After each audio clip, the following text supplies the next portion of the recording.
Saya justru berharap ada konsistensi dari pernyataan itu. Kita memang membutuhkan pemimpin-pemimpin yang mau merevolusi akhlak kita.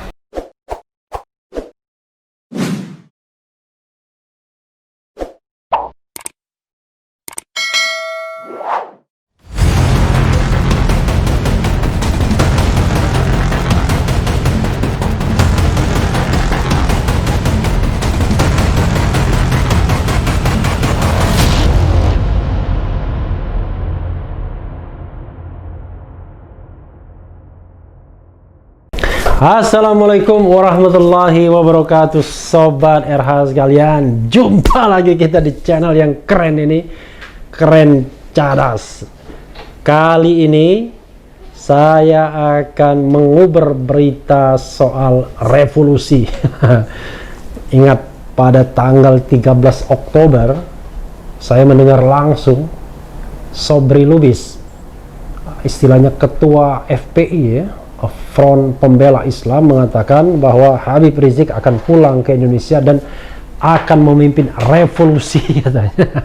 Dan ini memunculkan polemik. Ada yang mengatakan revolusi itu makar ya. Ada yang mengatakan beda lagi. Nah, saya ingin membacakan apa yang disampaikan Munarman ya. Munarman ini apa jabatannya sekarang? Sekretaris FPI kalau tidak salah ya. Ini teman saya dari Palembang dan dulu pernah menjadi ketua YLBHI, Yayasan Lembaga Bantuan Hukum Indonesia. Nah, sebagaimana dilansir detiknews.com, dia mengatakan Munarman FPI, namanya Munarman FPI ya, Habib Rizik akan memimpin revolusi akhlak. Wah, luar biasa ya. Jakarta, Sekretaris Umum FPI, benar ya, Sekretaris Umum Munarman mengungkapkan makna revolusi yang akan dipimpin Habib Rizik Syihab. Syihab ini kadang-kadang SY, kadang-kadang SH ya. Jika tiba di Indonesia, Munarman menyebut revolusi itu adalah revolusi akhlak. Soal pernyataan bahwa Habib Rizik akan memimpin revolusi, saya juga mau katakan sekarang ini, Pak Jokowi mengatakan revolusinya adalah revolusi mental. Kenapa ketika Habib Rizik mengeluarkan kata revolusi, memimpin revolusi itu dipersoalkan? Wah, nanti kita akan bahas Bung Karno. Kalau Bung Karno malah wajib kata-kata revolusi itu ya. Jadi secara per definisi, revolusi itu adalah perubahan yang cepat. Itu yang dimaksud. Perubahan cepat dalam soal apa?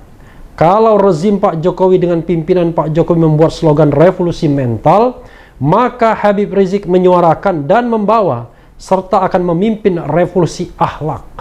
Luar biasa ya. Kata Munarman seperti dilihat di YouTube Front TV Minggu 18 Oktober 2020. Munarman menjelaskan revolusi akhlak itu mengubah perilaku agar meneladani sikap Nabi Muhammad SAW. Dia mencontohkan revolusi akhlak seperti mengubah perilaku orang yang tadinya sering berbohong menjadi tidak berbohong. Ini maksudnya buat siapa ini? Dan yang tadinya sering meninggalkan sholat jadi sering sholat. Akhlak seperti apa? Menjadi akhlak kepada Rasulullah, akhlak yang berdasarkan Al-Quran dan As-Sunnah, akhlak yang dari orang suka bohong direvolusi jadi tidak bohong. Orang yang tidak suka salat suka salat ya, sholat, tapi tulisannya salat ya. Salat itu ada makanan juga soalnya. Orang yang tidak suka sholat menjadi orang yang suka sholat. Orang yang suka khianat jadi tidak khianat. Itu yang mau diajak oleh Habib Rizik. Revolusi orang yang terjajah menjadi tidak tertindas. Orang yang dizalimi jadi orang yang bebas dari penzaliman, jelasnya. Wah, ini sudah mulai bersayap. Itu tidak ada persoalan, cuma caranya upaya dipercepat dan Habib Rizik akan melakukan itu. Sebetulnya, kata-kata revolusi atau apa ini ketakutan-ketakutan karena memang status quo yang ada coba dipertahankan. Baik oleh penguasa maupun taipan-taipan, cukong-cukong yang menikmati keuntungan struktur sosial politik ekonomi yang ada ini. Saya kira upaya melesetkan, menggiring opini supaya misleading terhadap kata-kata revolusi ini yang harus dicegah. Karena Bung Karno juga mencetuskan kata-kata revolusi. Bener kan Bung Karno ya? Kemudian Pak Jokowi juga menyatakan kata-kata revolusi. Jadi kata-kata revolusi tidak ada yang salah karena dia perubahan yang cepat, sambungnya. Munarman juga menanggapi pernyataan sejumlah pihak yang menganggap kalau revolusi yang digaungkan FPI adalah tindakan makar. Menurut Munarman, orang yang menganggap revolusi Habib Rizik makar adalah orang yang takut posisi kuasanya digeser. Makar itu beda lagi. Kalau makar sudah ada diatur di KUHP, bukan KUHP ya, tapi KUHP, pasal 104, 106, dan 107. Jadi itu upaya-upaya di konstitusi kita. Di sejarah kita ada 3 presiden yang digantikan tanpa melalui proses pemilu, yaitu dari Soekarno ke Soeharto, kemudian Gus Dur, kemudian Megawati, kemudian dari Soeharto ke B.J. Habibie. Itu semua nggak pakai pemilu. Soekarno turun karena pertanggungjawaban ditolak oleh MPR, Soeharto mengundurkan diri, Gus Dur digulingkan DPR dan diganti ke Mega. Jadi kalau dicoba-coba digiring untuk hal-hal seperti itu, saya kira ada pihak-pihak tertentu yang ketakutan sendiri kehilangan jabatannya. Saya kira begitu tuturnya. Luar biasa. Detikcom sudah menghubungi pengurus FPI untuk mengutip pernyataan Munarman yang diunggah di YouTube Front TV. Ketua DPP FPI, Slamet Ma'arif, telah mengizinkan video itu untuk dikutip. Oh, Ketua DPP FPI ya, Slamet Ma'arif. Bukan persaudaraan alumni 212. Yang saya tahu itu, tapi ya mungkin berubah sekarang. Sebelumnya, pernyataan soal Habib Rizik akan memimpin revolusi pertama kali diucap oleh Ketua Umum FPI Ahmad Sabri Lubis. Sabri menyebut Habib Rizik akan segera pulang ke Indonesia dan memimpin revolusi. Imam besar Habib Rizik Syihab akan segera pulang ke Indonesia untuk memimpin revolusi, kata Sabri dari atas mobil komando aksi unjuk rasa menolak Undang-Undang Cipta Kerja di Patung Kuda Arjuna Wiwaha Jalan Merdeka Barat Selasa 13.10. Ya, saya mendengar langsung itu ya. Nah, nanti kita tampilkan lagi thumbnailnya. Ya, sahabat era sekalian, itu tadi mengenai revolusi akhlak ya. Memang ketika Sabri Lubis mengatakan revolusi, jadi kita harus pahami ada beberapa kata yang sangat dihindari dalam rezim ini maupun rezim sebelumnya, yaitu kata revolusi. Kata revolusi ini sangat dihindari pada era Orde Baru. Kalau mengatakan kata revolusi, maknanya berontak. Padahal Bung Karno berkali-kali mengatakan revolusi dalam makna yang sangat positif. Dia bahkan menyebut dirinya sebagai pemimpin besar revolusi. Dan dia juga mengatakan kekuatan revolusioner misalnya untuk mengatakan atau melawankan dengan kekuatan neokolonialisme, imperialisme, neokolim. Jadi revolusi yang dimaksud Bung Karno pada waktu itu adalah bagaimana mengubah struktur secara radikal. Dan memang Bung Karno akhirnya juga jatuh ya, karena memang pemerintahannya bermasalah dalam hal membangun kaki pemerintahan, di mana konsep nasakomnya, nasionalis agama dan komunisnya, itu justru kontradiksi interminis. Di satu sisi Pancasila menjadi the guiding principles ya, menjadi prinsip-prinsip teladan, tetapi di sisi lain kemudian ada paradoks, yaitu mengakui komunisme sebagai pilar bagi negara Republik Indonesia. Dan ini ide Bung Karno memang ketika dia menulis tentang agama, nasionalisme, Marxisme dan Islamisme, atau dibalik, nasionalisme, Islamisme dan Marxisme. Dia menulis 3 pilar itu sebagai satu kekuatan revolusioner di Indonesia. Tapi jangan lupa sobat era sekalian, ketika negara ini diproklamasikan dengan persiapan oleh Badan Penyelidik Usaha Persiapan Kemerdekaan Indonesia, komunisme atau kaum komunis, kelompok komunis sama sekali tidak terlibat. Justru mereka melakukan pemberontakan setelah Indonesia merdeka dan masih muda, yaitu pemberontakan PKI Musuh pada tahun 1948. Jadi sahabat daerah sekalian, bangunan sistem seperti itu yang bermasalah. Karena itulah kata-kata revolusi ini kata-kata yang berusaha dihilangkan dalam kosakata politik Orde Baru. Dan Orde Baru lebih memperkenalkan misalnya kata-kata anti komunisme, bahaya laten komunisme dan lain sebagainya. Jadi ketika kata revolusi itu diadopsi oleh pemerintahan reformasi, pemerintahan reformatif, bekas-bekas Orde Baru yang 32 tahun itu masih tergurat. Karena itulah ketika orang mengatakan revolusi, yang terpikir adalah sebuah tindakan makar, pemberontakan dan lain sebagainya. Tapi anehnya sobat era sekalian, ketika Presiden Jokowi mengatakan revolusi mental, tidak ada yang protes pada waktu itu. Bahkan saya sebenarnya punya pengalaman. Saya pernah diundang di istana beberapa pakar hukum pada waktu itu ada 20-an. Dan ketika kesempatan ngomong saya mengatakan yang membedakan Presiden Jokowi dengan presiden-presiden lainnya adalah revolusi mental, tagline revolusi mental. Tapi dasar saya agak nakal sedikit, saya bilang, tapi nggak jelas ukurannya. Ya memang, secara faktual, program revolusi mental pada periode pertama itu tidak terdengar lagi pada periode kedua. Karena kalau kita bicara mengenai manajemen yang paling sederhana, input, output, dan outcome, itu program yang not measurable, tidak bisa diukur. Harusnya misalnya revolusi mental itu pada waktu itu saya mengatakan apa sih? Tidak korupsi misalnya. Revolusi mental itu antri. Revolusi mental itu harus ada ukuran-ukuran.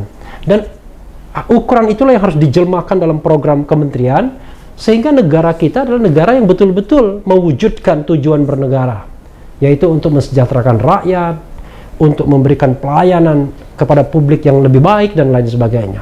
Karena saya membayangkan ya, ketika the founding parents ini memerdekakan kita, mereka sedang berpikir tentang negara yang gemah ripah loh jinawi, negara yang baldatun thayyibatun warabun ghafur, negara yang kemakmurannya luar biasa.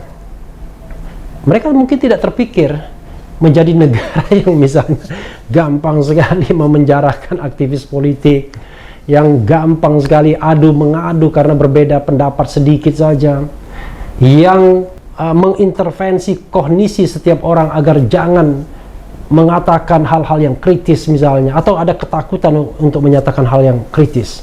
Padahal kita sudah menuliskan yang namanya hati nurani itu adalah hak azazi manusia yang tidak bisa dikurangi dalam keadaan apapun. Jadi revolusi mental itu pada waktu itu saya tunggu betul. Akankah ada shifting mentality?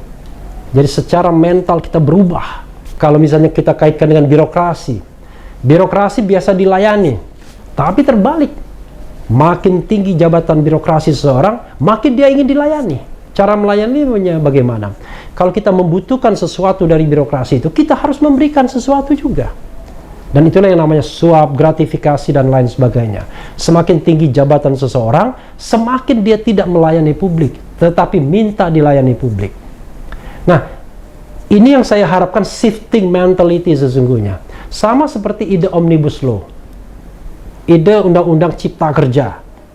Awalnya saya berpikir dan mendukung, mungkin undang-undang ini akan memangkas birokrasi yang berbelit-belit, yang menyebabkan berbiaya mahal, memangkas pungli, pungutan liar.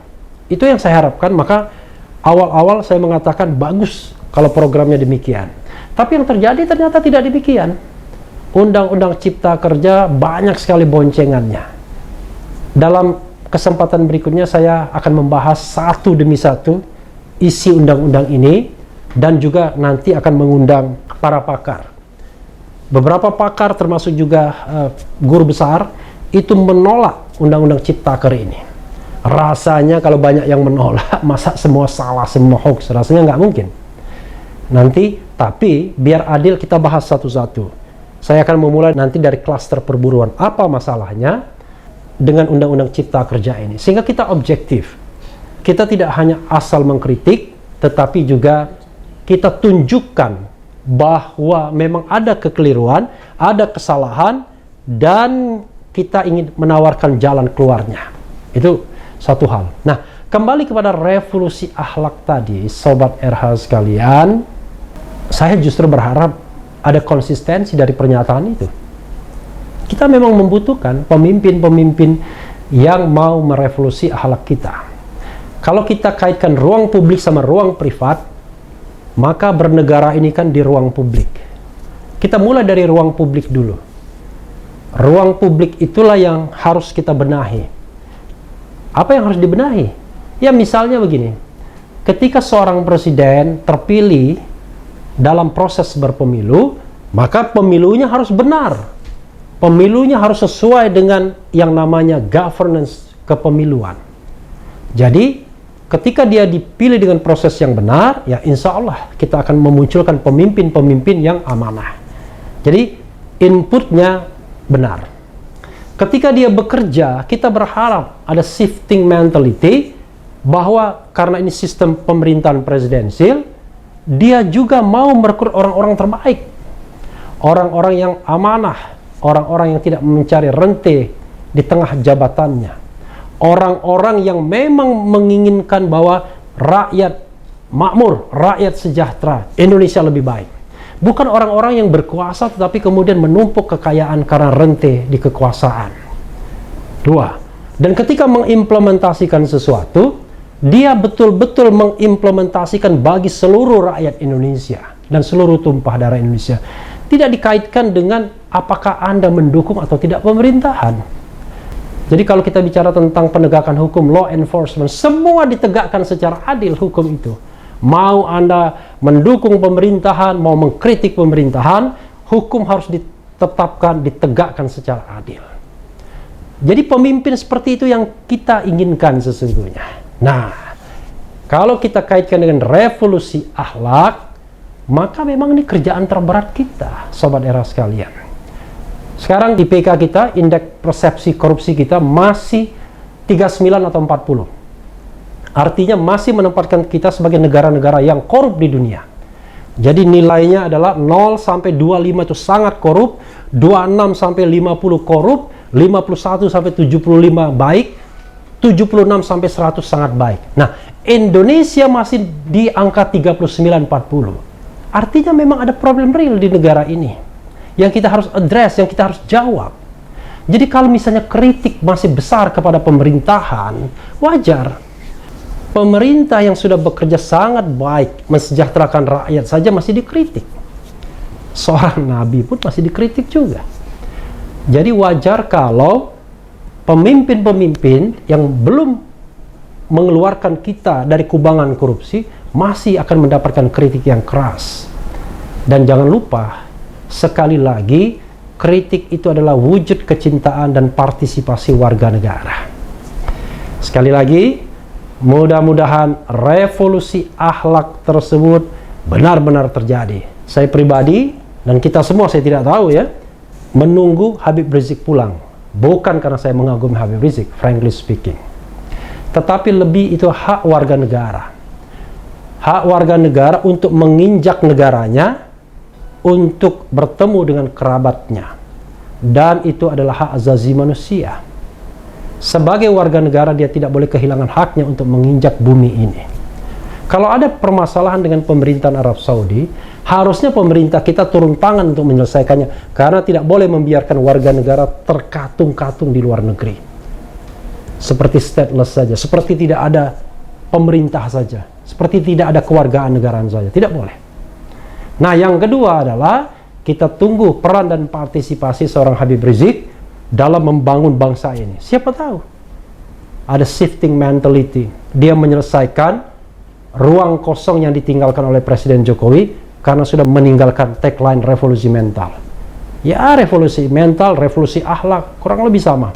Yang penting adalah dalam revolusi itu kita menginginkan pemimpin yang amanah, pemimpin yang jujur, pemimpin yang betul-betul mengejawantakan pesan konstitusional kita untuk melindungi segenap bangsa, mencerdaskan segenap bangsa, mensejahterakan mereka agar mereka ikut dalam perdamaian dunia. Indonesia menjadi bagian dari perdamaian dunia, menjadi bagian dari kesejahteraan dunia. Bukan negara peminta, tapi negara yang pemberi. Sekali lagi, kita tunggu semua ini, dan mudah-mudahan Indonesia tetap akan menjadi negara besar, negara yang baik, kini dan masa depan. Sobat era sekalian, itu saja dari saya.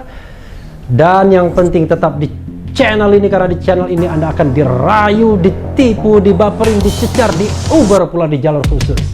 Karena channel ini adalah channel yang mengancam, memeras, dan membenci.